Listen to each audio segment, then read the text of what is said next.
Hey, it's Clay, and this will be a video chart on ticker symbol NIO. We will take a look at the 30-minute time frame.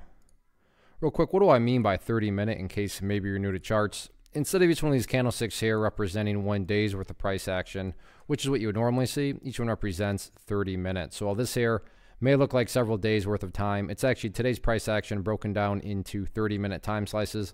I like to this time frame that does a good job of telling the quote-unquote story of the price and then makes mapping out where levels of support and resistance a bit easier to see.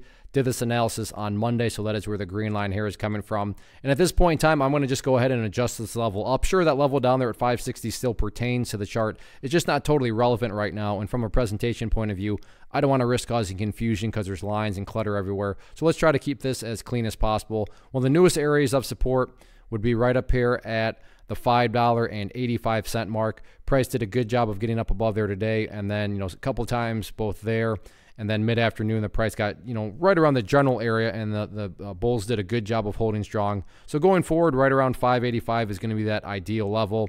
Next level of support after that, if 585 does not hold, would be the bottom formation of that consolidation area down there, right around 565. So again, preferably speaking, you want to see the price stay above the 585 mark. If that doesn't hold, then it would not be shocking if the price goes down to 565. However, I don't want to get too far ahead of myself because so far so good. The price is even in close to 585. Now on the flip side of things, where are some of these levels of resistance at?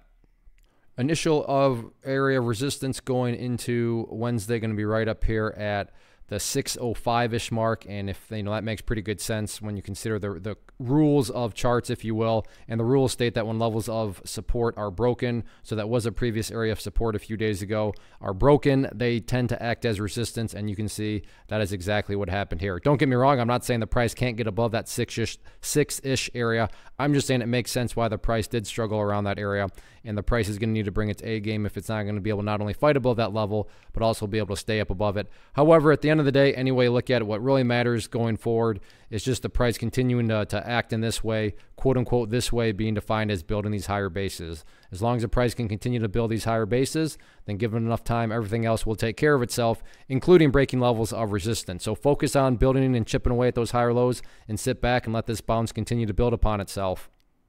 One of the biggest questions I get is, hey Clay, how do you find the stocks that you trade? So what I've done is put together a free resource guide where I talk about the tools that I use to locate stocks that I find interesting and think may have potential. So if that sounds like something that could add value to you as a trader, then click on the image that is up on the screen right now and I will email you the guide. The guide itself is very short and to the point, and best part, it's completely free. Thanks for watching the video. Let me know if you have any questions.